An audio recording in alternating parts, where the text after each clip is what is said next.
Bismillahirrahmanirrahim. Assalamualaikum warahmatullahi wabarakatuh. Saya Al-Muhsin Muhammad Nur. Berita utama 13 Safar. Sajad naik kereta api barang lolos ke Thailand.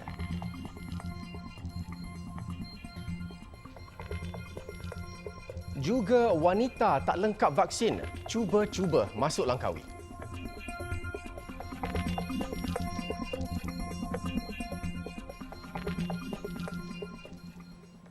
Bismillahirrahmanirrahim. Assalamualaikum warahmatullahi wabarakatuh. Berita Al-Hijrah malam ini bersama saya Al-Muhsin Muhammad Nur. Jabatan Agama Islam Selangor JAIS akan menyerahkan usahawan kosmetik Muhammad Sajad Kamaruzaman 36 tahun atau lebih dikenali sebagai Nur Sajad kepada mahkamah sebaik diserahkan oleh polis. Pengarahnya Datuk Muhammad Syahzihan Ahmad berkata usahawan kontroversi berkenaan akan dihadapkan ke Mahkamah Tinggi Syariah untuk dibicarakan susulan ia tertangguh selepas Nur Sajad melarikan diri. Katanya JAIS menunggu untuk menyerahkan Nur Sajad kepada mahkamah dan hakim akan menetapkan tarikh perbicaraan yang baharu. Pihaknya menunggu untuk menyerahkan Nur Sajad kepada mahkamah dan selepas itu terserah kepada hakim untuk membuat keputusan mengenai kesnya. Pada 23 Februari lalu, Mahkamah Tinggi Syariah Shah Alam mengeluarkan waran tangkap terhadap Nur Sajad kerana gagal menghadirkan diri pada sebutan semula kesnya tanpa sebarang sebab. Perbicaraan itu membabitkan kes Nur Sajad dituduh melakukan dan berpakaian menyerupai wanita pada 2018 di Shah Alam. Pertuduhan dibuat mengikut Seksyen 10(a) Enakmen Jenayah Syariah Selangor 1995. Jika sabit kesalahan, denda tidak lebih RM5,000 atau penjara tidak lebih 3 tahun atau kedua-duanya. Sementara itu, menurut Harian Metro, Sajad dikatakan memakai purdah dan nikab bagi mengelak dikesan pihak berkuasa selepas usaha JAIS memburunya mendapat bantuan polis Diraja Malaysia PDRM dengan dibantu seorang lelaki. Dia melarikan diri dari rumahnya di Petaling Jaya ke kawasan sempadan sebelum lolos ke Thailand. Laluan digunakan Sajad dijejaki semula menerusi kenderaan yang dipandu arah lelaki yang dilaporkan menerima upah sebanyak RM20,000 selepas gagal hadir ke Mahkamah Tinggi Syariah di Shah Alam. Sajad yang ketika itu sedang bersembunyi di Lembah Kelang mula mencari jalan untuk keluar ke negara ini. Dia kemudian diperkenalkan kepada seorang lelaki yang mahir dengan selok-belok di kawasan sempadan sebelum bersetuju membayar RM20,000 sehingga selamat tiba di Bangkok. Lelaki tersebut dipercayai mempunyai 2 kerakyatan iaitu Malaysia dan Thailand. Dengan bantuan lelaki itu, Sajad dibawa menaiki sebuah kenderaan dari Lembah Kelang ke Lebuh Raya Utara Selatan sebelum dibawa ke Padang Besar Perlis. Sebaik tiba di Padang Besar, Nur Sajad dimasukkan ke gerabak kereta api barang sebelum lolos ke Padang Besar Thailand bersama lelaki terbabit. Lelaki sama kemudian membawa Nur Sajad ke Hat Nhai, Thailand. Sajad kemudiannya diserahkan kepada seorang lelaki yang membawanya hinggalah ke Bangkok. Difahamkan usahawan kosmetik itu lolos ke Thailand pada Mac lalu ketika pelaksanaan Perintah Kawalan Pergerakan Pemulihan PKPP. Sementara itu, Bukit Aman mengesahkan Sajad ditahan 6 petang 8 September lalu oleh Immigration Thailand kerana memiliki pasport tidak sah. Pada 9 September, dia dihadapkan ke Mahkamah Thailand dan dikenakan denda. Menurut kenyataan yang dikeluarkan Pengarah Jabatan Siasatan Jenayah PDRM, Datuk Seri Abdul Jalil Hassan, Sajad turut dikendaki di Malaysia atas kesalahan Seksyen 186 Kanun Keseksaan kerana menghalang penjawat awam dan Seksyen 353 Kanun Keseksaan kerana menggunakan kekerasan bagi menakutkan penjawat awam daripada menjalankan kewajipan. Katanya usaha membawa pulang Sajad ke tanah air sedang dilakukan. Manakala itu, Jabatan Kemajuan Islam Malaysia, JAKIM, bersedia membantu daripada aspek bimbingan dan sokongan emosi kepada Sajad. Ketua Pengarahnya, Datuk Abdul Aziz Jusoh berkata bimbingan serta sokongan emosi berkenaan akan dilakukan apabila usahawan kosmetik itu selesai melalui proses undang-undang. JAKIM untuk membawa pulang Sajad bagi membolehkan proses undang-undang dapat dilaksanakan seadilnya untuk semua pihak. Pihaknya akan sentiasa menyantuni semua pihak termasuk golongan transgender bagi memastikan hak mereka dipenuhi mengikut hukum syarak dan perundangan. Jabatan itu juga berharap masyarakat dapat bertenang dan menyerahkan kepada pihak berkuasa untuk mengambil tindakan sewajarnya dalam mendepani isu ini. Dua wanita diarah berpatah balik selepas memasuki Langkawi tanpa mengikut syarat 2 minggu dari tarikh vaksinasi. Cubaan dua wanita terbabit memasuki pulau itu dikesan polis ketika ingin melintasi pemeriksaan di Terminal Feri Kuah pada jam 11.50 pagi. Menurut Ketua Polis Kedah, Datuk Kamaruzzaman Mamat, sebaik pemeriksaan dilakukan, anggota polis unit pelancongan bersama kaki tangan Kementerian Kesihatan KKM mendapati kedua-dua mereka didapati tidak mencukupi tempoh tarikh vaksinasi ditetapkan. Katanya wanita berusia 25 dan 32 tahun itu berasal dari Pendang dan Sabah memberi alasan tidak mengetahui tempoh suntikan vaksin belum melepasi tarikh. Mereka mengaku masuk ke Langkawi untuk tujuan melancong dengan menggunakan feri awam yang berlepas 10.30 pagi dari Kuala Perlis. Mereka ni memang mencuba nasib. Memang dia tahu dia punya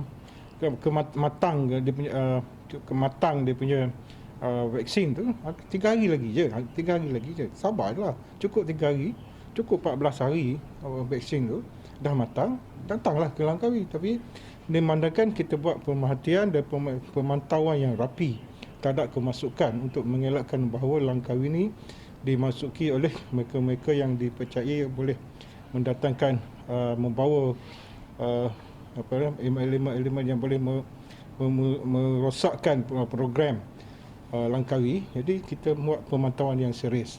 Kedua-dua wanita terbabit didapati melanggari pematuhan prosedur operasi standard SOP ditetapkan kerajaan dan telah diarahkan meninggalkan pulau itu segera. Mereka dihantar pulang dengan menaiki roro dengan dikawal anggota polis sehingga ke jeti Kuala Perlis. Datuk Kamaruzzaman mengingatkan orang awam supaya mematuhi SOP yang telah ditetapkan. Pelancong juga perlu menjalani ujian saringan PCR atau RTK di mana-mana fasiliti kesihatan dan makmal swasta dalam tempoh 48 jam sebelum tarikh berlepas. Seorang lelaki putus tangan kiri selepas dilibas jirannya dengan parang. Kejadian 2.10 petang itu berlaku selepas suspek dan mangsa berperang mulut. Suspek yang tidak berpuas hati bertindak mengeluarkan sebilah pedang samurai lalu melibas dan mengenai tangan kiri mangsa sehingga putus. Ketua Polis Kubang Pasu, Superintendent Rozi Abu Hassan berkata, mangsa sempat melibaskan parang dan terkena bahagian perut suspek. Yang datang yang sana datang ke sini untuk menimbulkan provokasi. Okey. Itu punca dia lah. Pukul dalam mulut dululah. Lepas tu baru bersenjata. Senjata tu daripada mana? Senjata tu mungkin dibawa. Mangsa yang berusia 27 tahun dikejarkan ke Hospital Jitra oleh saksi yang berada di lokasi kejadian. Manakala suspek yang berusia 29 tahun turut dihantar ke hospital sama oleh unit anggota peronda MPV. Polis merampas sebilah pedang samurai dan parang yang dipercayai digunakan dalam pergaduhan. Kes disiasat mengikut Seksyen 326 Kanun Keseksaan. Seorang pegawai pemasaran pengangkutan yang memandu kenderaan secara melawan arus sehingga menyebabkan dua remaja terkorban di kilometer 8.6 Lebuh Raya Persekutuan 12 September lalu didakwa membunuh di Mahkamah Magistrate Shah Alam. K. Devaswin, 24 tahun, hanya menundukkan kepala dan mengangguk faham selepas pertuduhan dibaca.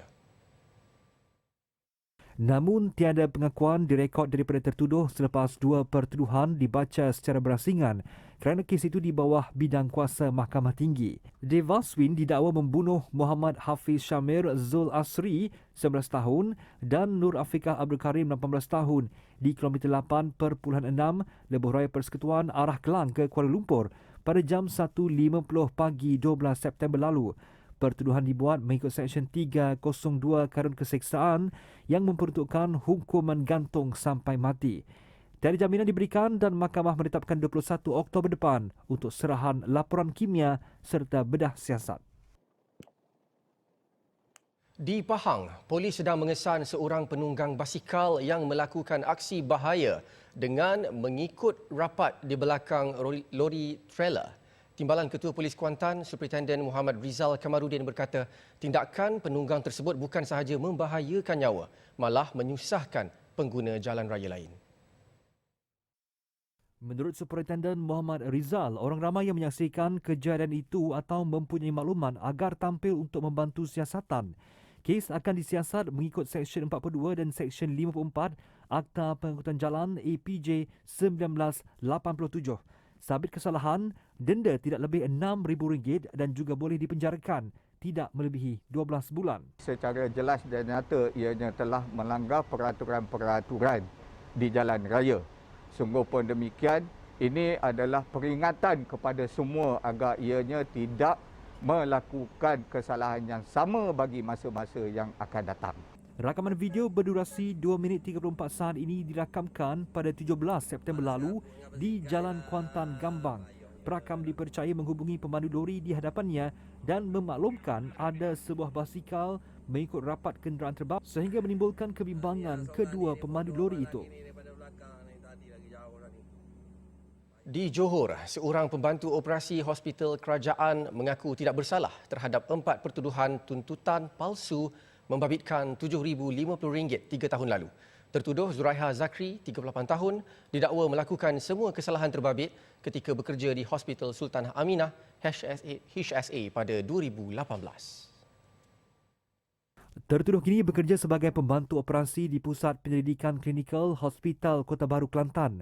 Zuraiha dikatakan memperdaya dengan membuat tuntutan palsu terhadap sebuah syarikat bagi membekalkan makanan dan minuman untuk 3 program berbeza. Bagaimanapun ia tidak dibekalkan seperti dalam dokumen pesanan penghantaran. Kesemua kesalahan dilakukan pada Julai dan Ogos 2018. Mahkamah menetapkan jaminan RM8,000. Kes akan disebut semula 21 Oktober. Tiada keperluan bagi dos ketiga vaksin kepada keseluruhan populasi buat masa ini, kecuali bagi golongan yang memiliki kadar imuniti rendah. Pakar Perubatan Kesihatan Awam Universiti Malaya Profesor Madya Dr. Rafzah Ahmad Zaki berkata 2 dos suntikan lengkap yang diterima setakat ini masih berupaya mencegah daripada gejala serius dan mengurangkan kadar kematian akibat COVID-19. Sebenarnya setakat ini bukti sekarang menunjukkan bahawa vaksin masih lagi bertahan dengan sangat baik untuk melindungi kita dari penyakit COVID yang teruk. Apa yang kita dapat lihat sekarang, vaksin mengurangkan kadar kemasukan ke hospital dan juga kadar kematian. Jadi pada masa sekarang 2 dos vaksin masih lagi berkesan dan pihak Pertubuhan Kesihatan Sedunia masih lagi mencari bukti yang kukuh untuk menunjukkan perlunya atau bilakah masa yang sesuai untuk dos ketiga diberikan kepada keseluruhan populasi. Tambahnya, tiada saranan oleh Pertubuhan Kesihatan Sedunia WHO dan Pusat Kawalan dan Pencegahan Penyakit Amerika Syarikat CDC bagi dos tambahan atau booster untuk keseluruhan populasi. Sementara itu, pesakit bara, HIV dan pesakit yang menjalani pemindahan organ antara yang memerlukan dos ketiga vaksin. Setakat ini, tiada data lengkap yang menunjukkan penurunan keberkesanan vaksin secara signifikan selepas 6 bulan disuntik. Sementara itu, beliau turut berpendapat sasaran imuniti kelompok perlu ditingkatkan kepada 90% berbanding 80% sebelum suntikan dos ketiga dimulakan di seluruh negara. Kembali selepas ini, pesakit COVID-19 lafaz syahadah.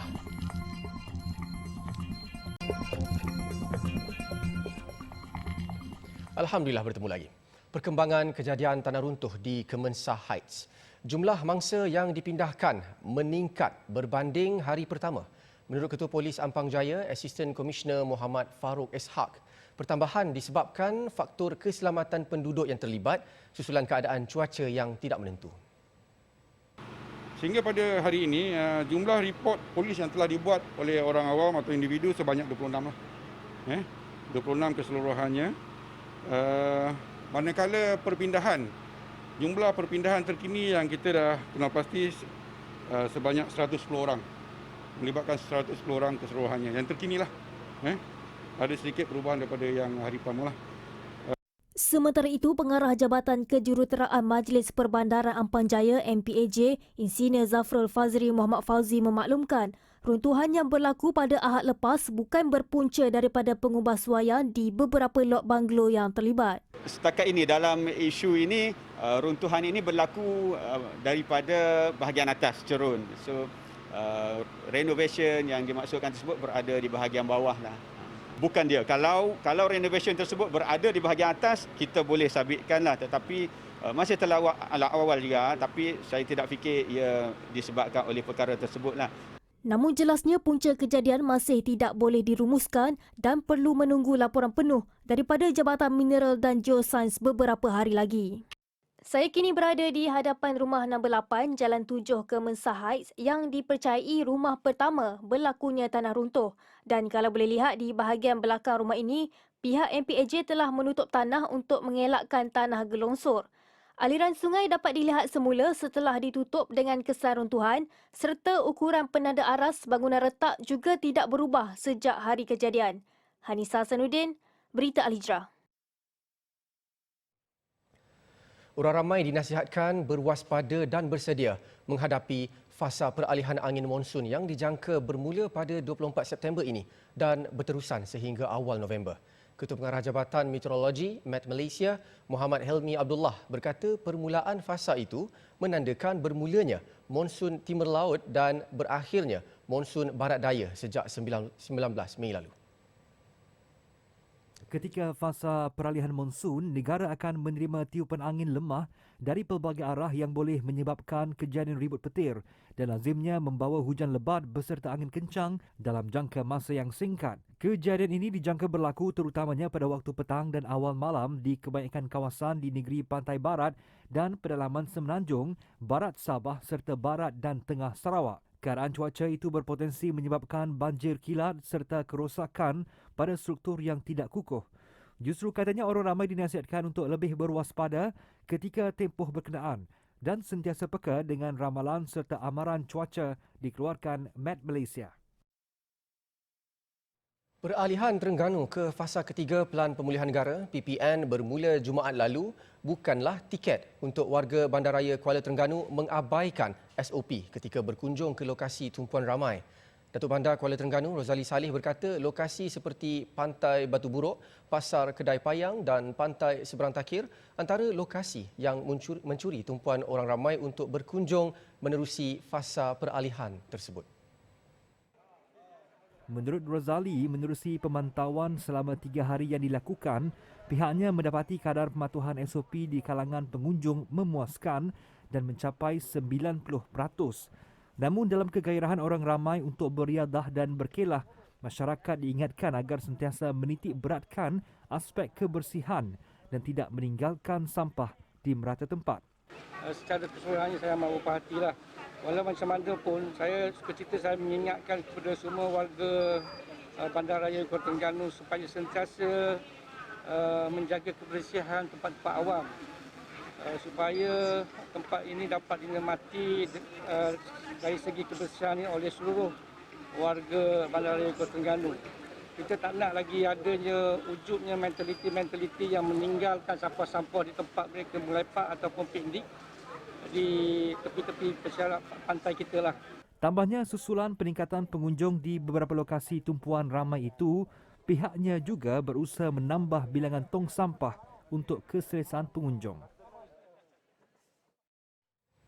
Seorang pesakit COVID-19 beragama Kristian memeluk Islam di katil hospital selepas mengucap 2 kalimah syahadah yang dibantu jururawat di Hospital Duchess of Kent HDOK di Sandakan, Sabah. Nur Laila, 66 tahun yang merupakan pesakit COVID-19 terbaring di atas katil dengan menggunakan alat bantuan pernafasan pernah menyatakan hasrat untuk memeluk Islam selepas 4 daripada 5 anaknya serta adik-beradiknya juga memeluk Islam. Menurut anak sulungnya, Firdaus Frinko Abdullah, ibunya berketurunan dusun dan dilahirkan dalam agama Kristian dari Beluran. Katanya ketika mereka membuat panggilan video minggu lepas, ibu menyatakan niatnya untuk memeluk Islam. Kira-kira 4 petang 9 September lepas, ibunya sah bergelar saudara baru.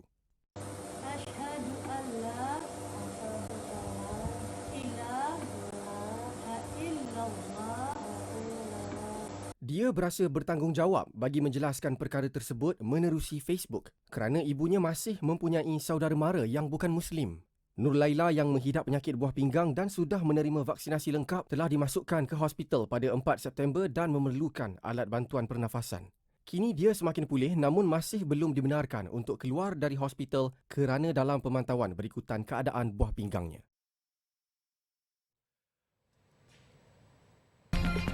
Sebentar lagi, pemandu teksi tanam sayur.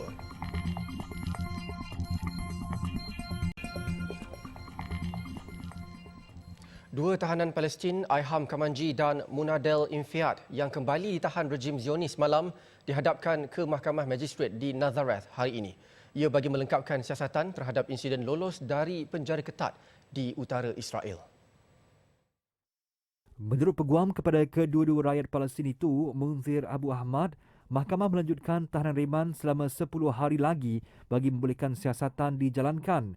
Menurut beliau, setakat ini anak guamnya, Aiham, telah direkodkan keterangan. Jelas Munzir, keutamaan ketika ini adalah bagi memastikan tahap kesihatan mental dan fizikal kedua-dua tahanan itu berada dalam keadaan yang baik sebelum siasatan lanjut dijalankan. Aiham dan Munadil adalah individu terakhir daripada 6 tahanan Palestin yang ditangkap semula selepas lolos dari penjara bersekuriti tinggi Israel. Kedua mereka menyerah diri selepas polis dan tentera mengepung rumah persembunyian di Bandar Janin. Pada 6 September lalu, 6 tahanan meloloskan diri daripada penjara Gilboa dengan 2 daripada mereka ditangkap pada 10 September dan 2 lagi pada hari berikutnya. Sebuah kem pelarian Vathi di Pulau Samos, Greece terbakar. Semua penghuni selamat berikutan kebakaran membabitkan gudang terbengkalai di bahagian barat. 5 jentera bomba digunakan untuk memadam dan mengawal kebakaran. Beberapa pelarian termasuk kanak-kanak dilihat menangis ketika dibawa berkumpul di kawasan letak kereta berdekatan kem terbabit.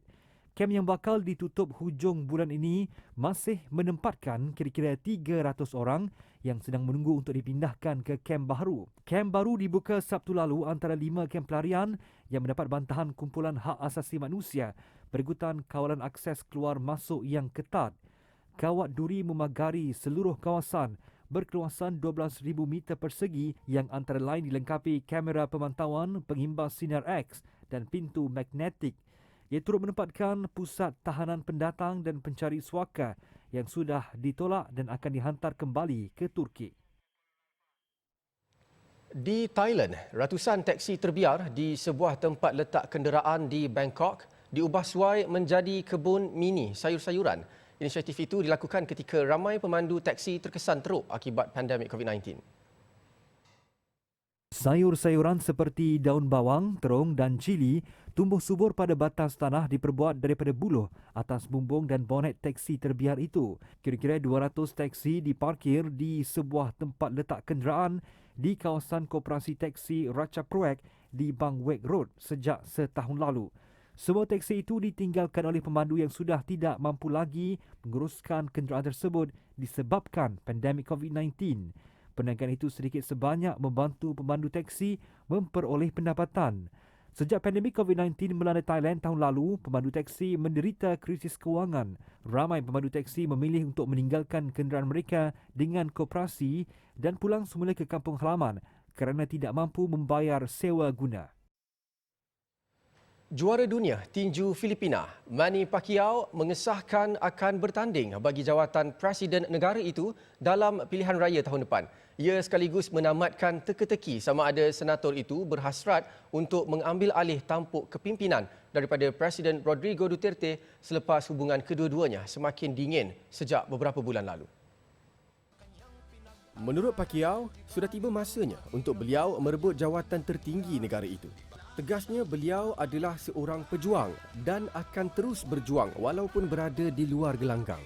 Juara dunia 8 kali berusia 42 tahun itu berkata, usaha untuk membasmi kemiskinan dan memerangi rasuah menjadi antara isu utama yang akan diperjuangkan dalam kempen pilihan raya tersebut.